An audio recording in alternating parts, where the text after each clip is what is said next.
Hallo und herzlich willkommen bei Häkeln mit Voltusa. In dem heutigen Video häkeln wir gemeinsam einen kleinen Delfin. Ich benutze das Ganze für meine Jungs als Tauchspielzeug. Also das heißt, ihr könnt das auch so einfach nachhäkeln, auch mit Füllwatte ausstopfen, wenn ihr das einfach als Anhänger benutzen wollt halt oder als, ja, vielleicht für ein Mobile zum Beispiel, ja, oder einfach so eine Luftmaschenkette dran. Könnt ihr also wirklich, es ist sehr vielseitig. Ich verwende das Ganze halt, also wir, als Tauchspielzeug. Und das bedeutet, ich fülle das Ganze nicht mit Füllwatte, sondern mit den ganzen Schnipseln, die sich hier im Laufe der Zeit bei mir angesammelt haben. Habt ihr bestimmt auch immer so einiges davon. So, sowas nicht wegschmeißen, das kann man prima dafür verwenden, ja, um Tauchspielzeug halt herzustellen. Wenn wir das Stückchen mich halt mit diesen Schnipsel füllen, wenn ihr jetzt nicht so viel Schnipsel habt, könnt ihr auch so Stoffreste und sowas benutzen, ja, was vom Nähen vielleicht übrig bleibt. Es muss nur ein Material sein, das sich halt voll mit Wasser saugt. Und dann geht später dieses Tierchen halt auch wunderbar im Wasser unter. Und es macht wirklich sehr viel Spaß. Also meine Jungs haben ganz viel Spaß damit, diese Tiere zu ertauchen. Ja, und heute, wie gesagt, machen wir den Delfin. Im Laufe der Woche kommen noch ein paar weitere Wassertiere dazu. Heute machen wir halt mal den Delfin. Und was wir dazu brauchen, ist, also ich verwende hier Baumwolle, 50 Gramm auf 170 Meter. Ich mache halt mal einen in dunkelblau. Wir brauchen dann noch hier so Sicherheitsaugen, 2 Stück. Und diese passende Verschlusskappe, um das nachher zu schließen. Das ist nicht zwingend notwendig, ihr könnt die Augen natürlich auch aufsticken. Das geht auch wunderbar, habe ich bei der ersten Version auch so gemacht. So, wir häkeln das Ganze mit einer 2 mm Häkelnadel und wir brauchen natürlich noch eine Nadel und eine Schere dazu. So, wir beginnen mit unserem Häkelstück, indem wir hier vorne an der Nase anfangen und dann nach hinten häkeln. Also wir beginnen erst hier mit diesem Hauptteil, diesem Körper. So, also wie gesagt, heute bei mir in dunkelblau mal. Wir starten das Ganze mit einem Fadenring und häkeln in diesen 6 feste Maschen hinein.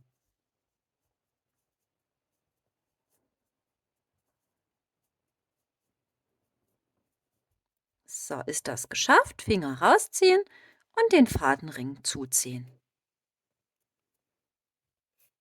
So, es folgt jetzt eine Runde mit festen Maschen, also 6 festen Maschen. In jede Masche einfach eine feste Masche rein.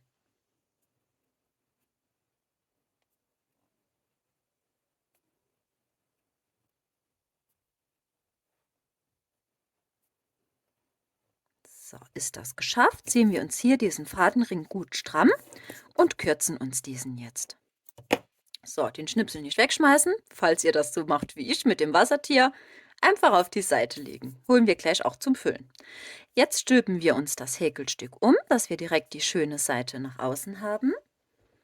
So, und es geht jetzt weiter, indem wir 3-mal eine feste Masche und eine Verdopplung häkeln. Ja, das könnt ihr euch wunderbar mitzählen hier noch. Also wir häkeln eine feste Masche, machen die erste Verdopplung, das bedeutet, wir häkeln 2 feste Maschen in eine Masche hinein, dann häkeln wir wieder eine feste Masche, machen die zweite Verdopplung, so, die zweite Verdopplung, wieder eine feste Masche und jetzt die dritte Verdopplung. So, habt ihr das dann hier soweit geschafft, könnt ihr euch jetzt einen runden Markierungsfaden, einfach so ein Stück in einer anderen Farbe, so ein Stück Wollstück, hier einfach so dazwischen legen und das markiert uns jetzt jede Runde. Es geht jetzt hier weiter, indem wir in dieser Runde in jede Masche eine feste Masche hineinhäkeln. Also insgesamt müsst ihr jetzt auf eine Maschenanzahl von insgesamt 9 festen Maschen kommen.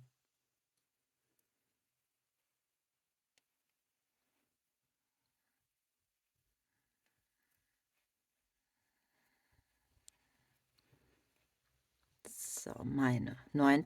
Jetzt klappen wir uns den Markierungsfaden einfach so um und das machen wir nach jeder Runde. Den klappen wir immer hin und her. So, es geht jetzt in dieser Runde weiter, indem wir die ersten 3 Maschen verdoppeln. So, also meine erste Verdopplung, die zweite Verdopplung und die dritte Verdopplung. So, es folgen jetzt hier einfach bis zu unserem runden Ende weitere feste Maschen. So, also ich habe jetzt hier einfach diese festen Maschen, in jede Masche einfach eine feste Masche für diese Runde zu beenden. Wir klappen uns dann den Markierungsfaden wieder um und es folgt jetzt hier eine Runde mit festen Maschen. Müsstet ihr jetzt auf insgesamt in dieser Runde 12 feste Maschen kommen. Ist diese Runde beendet, klappen wir uns den Faden hier natürlich wieder rum und es geht jetzt weiter, indem wir jetzt dreimal eine feste Masche und eine Verdopplung häkeln zuerst, ja? Also wir häkeln wieder eine feste, machen die erste Verdopplung, wieder eine feste, die zweite Verdopplung, eine feste und wieder jetzt hier die dritte Verdopplung. Es folgen dann hier bis zu unserem runden Ende einfach hier feste Maschen. So, klappen uns den Faden um und es geht weiter mit einer Runde feste Maschen. Habt ihr diese Runde geschafft? Geht es jetzt weiter, indem wir wieder dreimal, aber jetzt 2 feste Maschen und eine Verdopplung häkeln. Also 2 feste Maschen, wir häkeln die erste Verdopplung, wieder 2 feste Maschen, die zweite Verdopplung, wieder 2 feste Maschen und die dritte Verdopplung.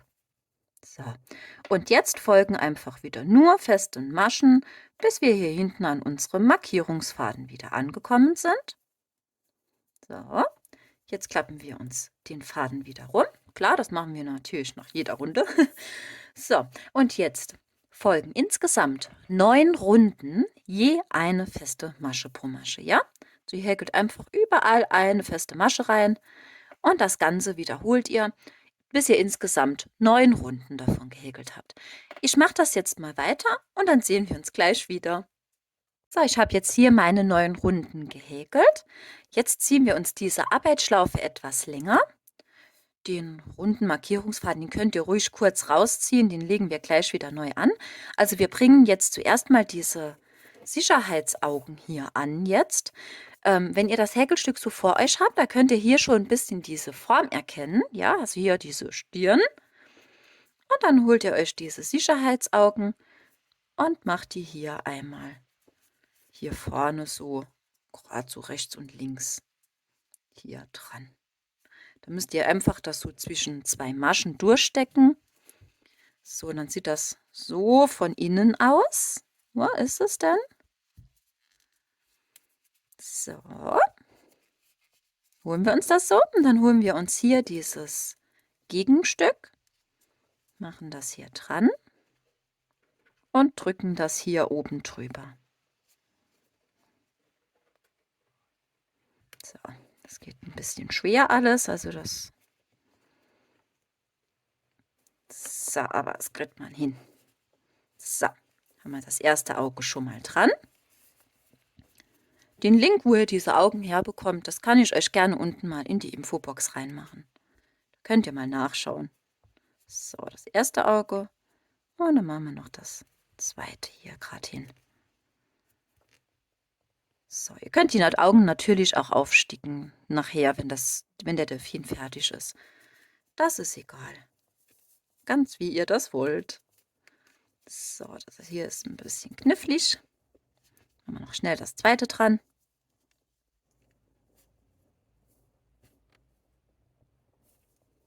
Ja.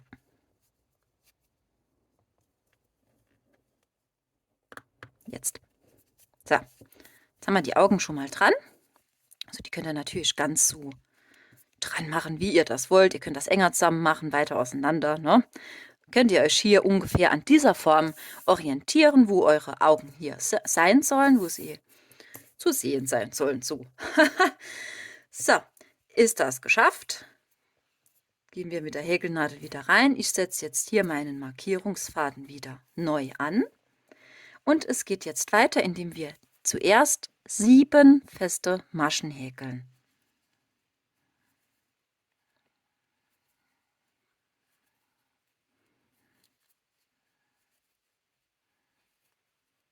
So, haben wir 7 festen Maschen. Und jetzt machen wir eine Dreifachabnahme.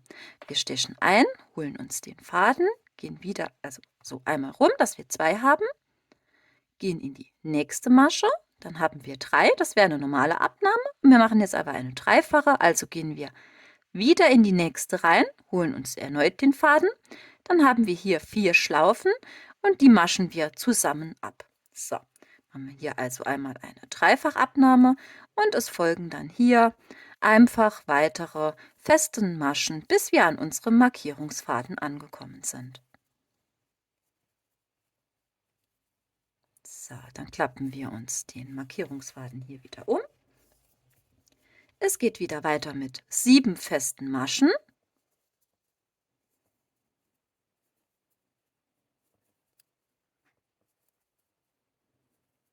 So, 7 festen Maschen und einer normalen Abnahme. Also einstechen, Faden holen, in die nächste Masche rein, Faden holen und abmaschen. Ja? Es folgen dann hier wieder feste Maschen bis zu unserem runden Ende.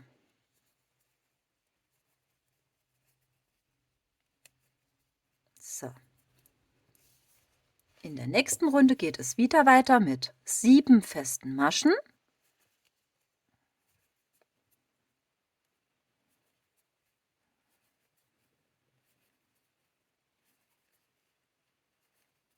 So, 7 festen Maschen und wieder einer normalen Abnahme. Durch. Und es folgen wieder feste Maschen bis zu unserem runden Ende.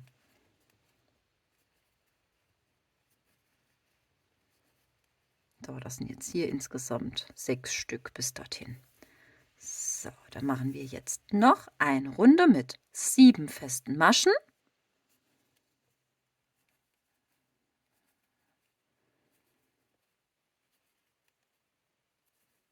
So, 7 feste Maschen und wieder eine Abnahme. Eine Abnahme. Und jetzt müssen es hier noch 5 feste Maschen sein, bis zu unserem runden Ende.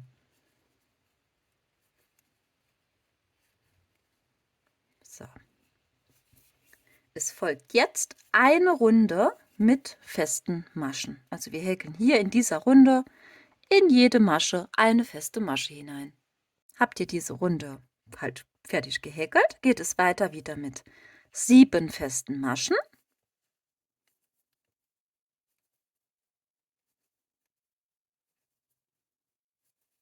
So, 7 festen Maschen und wieder eine Abnahme. So, es folgen dann noch 4 feste Maschen bis zu unserem runden Ende. So, wir klappen den Faden wieder rum und es folgt wieder eine Runde mit festen Maschen. So, wenn ihr diese Runde geschafft habt, macht ihr euch hier wieder diesen Arbeitsfaden etwas länger. So, wir halten uns das Stück jetzt so fest und jetzt stopfen wir das Ganze aus. Entweder, wie gesagt, wolltet ihr es nur als Anhänger benutzen, benutzt ruhig Füllwatte. Und ich stopfe halt hier jetzt meine sämtlichen Wollreste. Stopfe ich das jetzt hier damit aus. Na? Wenn wir hier ein Wassertier haben wollen, brauchen wir ja was, das sich schön hier innen drin mit Wasser nachher vollsaugt. Das geht einfach besser. Also wir haben es getestet. Einmal ein Tierchen mit Füllwatte und halt hier mit diesen ganzen Schnipsel. Das mit den Schnipseln klappt deutlich besser. So, ich stopfe das jetzt mal schön alles fest aus und dann bin ich gleich wieder zurück. Hier bin ich wieder zurück. Ich habe jetzt also mein Delfin schon mal hier fertig ausgestopft mit meinen ganzen kleinen Schnipselresten. Mein Markierungsfaden hat müssen auch dran glauben, weil ich tatsächlich nicht mehr genug Schnipsel hatte. So, also, das ist aber nicht schlimm. Also, wie gesagt, ihr könnt euch jetzt ruhig den Markierungsfaden, wenn ihr einen drin habt, wieder, also halt drin lassen. Ich zähle mir das jetzt einfach mit, weil es geht jetzt in dieser Runde, wo jetzt folgt, weiter, indem wir immer eine feste Masche häkeln und eine Abnahme. Das sind insgesamt 4 Wiederholungen. Also das zähle ich mir jetzt einfach mit. Eine feste Masche, da haben wir die erste Abnahme, eine feste Masche, die zweite Abnahme, wieder eine feste, die dritte Abnahme, eine feste Masche und die vierte Abnahme hier. So, wir beenden das Ganze jetzt, indem wir hier komplett 4-mal abnehmen noch. Also jetzt in dieser nächsten Runde halt alle Maschen zusammen abnehmen, ne? 4-mal.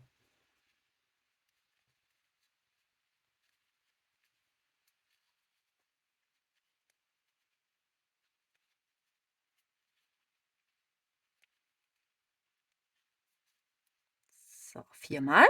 Und wir beenden jetzt hier diese Arbeit mit einer Kettmasche. Schneiden wir den Faden ab und ziehen den einfach so durch. So, dann kann man den auch direkt schon vernähen. Könnt ihr gerade so ein paar Mal hier so oben ein bisschen hin und her durchgehen. Und dann hier einfach willkürlich irgendwo rauskommen. Faden abschneiden. So, das ist jetzt schon mal unser Hauptteil. Sieht jetzt so aus. Wir machen jetzt direkt weiter hier hinten mit diesen Schwanzflossen. Ich zeige es euch mal. So sehen die aus. Bestehen aus 2 Teilen, werden beide identisch gehäkelt. Ich zeige euch jetzt die erste Spitze. So, da holen wir uns die gleiche Farbe wie von unserem Delfin. Machen uns einen Fadenring und häkeln in diesen jetzt 3 feste Maschen hinein. So, 3 feste Maschen, dann ziehen wir den Fadenring zu. Ups. So. Und das geht weiter, indem wir jetzt jede Masche verdoppeln. Wir kommen dann hier auf eine Maschenanzahl von insgesamt 6.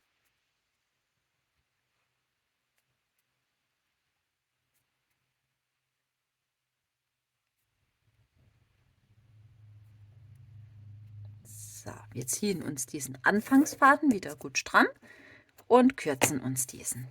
So, anschließend drehen wir das Häkelstück, also wenden das Ganze halt hier wieder, dass wir diese schöne Seite nach außen haben. Ja?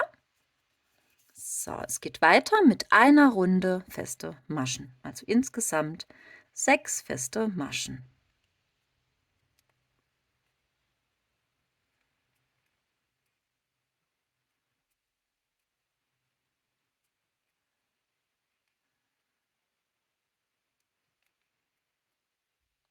So. Und jetzt geht es weiter, indem wir 3-mal eine feste Masche und eine Verdopplung wieder häkeln. Ja? Also die erste feste Masche, da haben wir hier die erste Verdopplung, wieder eine feste, die zweite Verdopplung, eine feste und dann folgt die dritte Verdopplung. So, jetzt geht es weiter mit einer Runde 9 festen Maschen.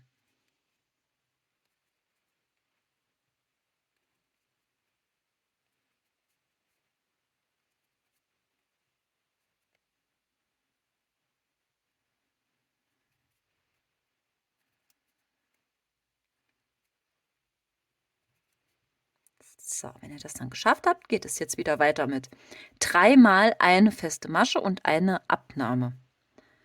So, erste feste Masche, dann haben wir jetzt hier die erste Abnahme, wieder eine feste Masche, dann haben wir die zweite Abnahme, eine feste und dann die dritte Abnahme. So, es geht wieder weiter mit einer Runde 6 festen Maschen. Also in jede Masche einfach eine feste Masche rein, ja?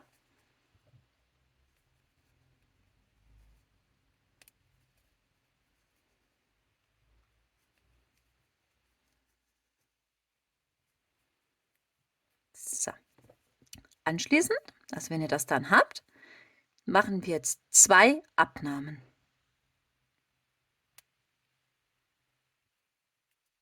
So, dann die erste und die zweite Abnahme. So, jetzt holen wir uns das Häkelstück so in die Hand. Hier sind ja auch noch diese restlichen Maschen. Das ist jetzt alles viel zu eng, also gehen wir einfach hier mit der Häkelnadel einmal so durch und ziehen uns einfach eine Kettmasche. Den Faden hier lasst ihr ein großzügiges Stück. beim Abschneiden, den brauchen wir noch zum Annähen.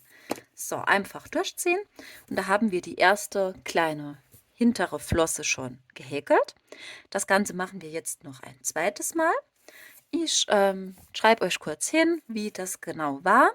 Dann braucht ihr nicht im Video zurückzuspulen, ja? Also da häkelt ihr jetzt einfach im gleichen Prinzip noch eine zweite dabei. Ja, also wie ihr seht, ich habe jetzt gar keinen Maschenmarkierungsfaden, Rundenmarkierungsfaden hier benutzt. Ich zähle mir das alles mit, das ist viel zu klein und zu eng. Also da, ja, da verkrampft ihr euch eher die Finger immer mit diesem Faden. Das ist sehr umständlich. Also ist mein Tipp, dass ihr das vielleicht auch so macht. So, ich mache jetzt meine zweite Flosse auch noch schnell. So, hier bin ich wieder zurück. Ich habe jetzt meine zweite hintere Flosse auch fertig gehäkelt. So, jetzt holen wir uns den Delfinkörper. Da halten wir hier hinten einfach diese Flosse hier dran, stechen hier hinten einmal einfach so durch und nähen die gerade mit ein paar Stichen hier fest. So, ich zeige es euch kurz. So einfach hier ein paar Mal immer so das Ganze annähen. So, ja. Lasst diesen Faden dann ruhig noch dran. Wir holen uns direkt die zweite hintere Flosse und nähen die direkt nebendran fest. Also hier einfach mit dabei. So, weil durch diesen Faden, wo wir jetzt von der ersten Flosse hier übrig hatten, wo wir einfach stehen gelassen haben, können wir uns das Ganze noch hier schön miteinander verknoten und dann sind wir auf der sicheren Seite, dass hier auch nichts aufgeht. Ja, so wie ihr seht, machen wir hier einfach dann einen Doppelknoten und dann hält das alles wunderbar. So, Doppelknoten rein und den Faden dann anschließend vernähen. Das reicht, wenn ihr dann einfach so einstecht, irgendwo rauskommt und euch gerade den Faden so einmal durchzieht, ja? So, ich mache es jetzt noch schnell mit dem zweiten auch. So. Und dann schneiden wir uns hier einfach diesen Rest hier weg. So, jetzt haben wir hinten mal schon die Flossen dran. Und jetzt machen wir hier noch diese kleinen Seitenflossen. Die gehen auch ganz schnell. Wir holen uns wieder unsere gleiche Farbe, unsere gleiche Wolle halt. So, wir starten wieder mit einem Fadenring. Ups, so. Und häkeln in diesen wieder 3 feste Maschen hinein. 2, 3. Finger raus, Fadenring zuziehen. So. Es geht weiter, indem wir jetzt jede Masche wieder verdoppeln, also dass wir wieder auf insgesamt 6 feste Maschen kommen. Ja, also überall 2 feste Maschen rein. Ja, 2, 3, 4, 5 und die 6. So, den Anfangsfaden wieder gut stramm ziehen und dann hier auch wieder kürzen. So, dann stülpen wir uns dieses Häkelstück wieder um, dass wir wieder diese schöne Seite außen haben. Und es folgt jetzt eine Runde mit festen Maschen. Also hier jede Masche eine feste Masche, insgesamt 6 Stück davon.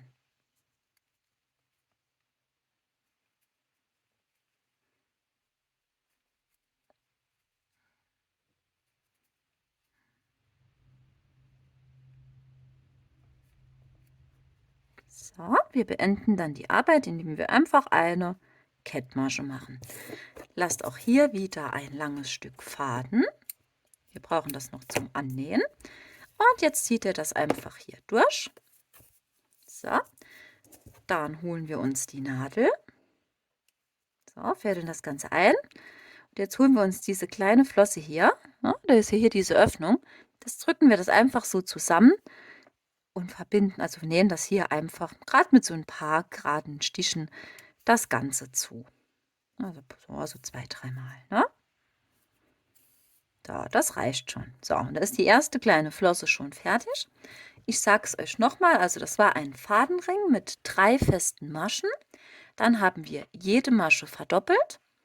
Und dann ist noch eine Runde dazugekommen mit 6 festen Maschen. Mit einer Kettmasche das Ganze beenden, zusammendrücken und mit ein paar Stichen hier zusammennähen, ja? Dann holen wir uns, also ich mache meine Flosse gleich, die zweite fertig. Wir holen uns dann diese Flosse und halten uns die hier einfach so seitlich etwas nach hinten gerichtet an und nähen das Ganze hier fest.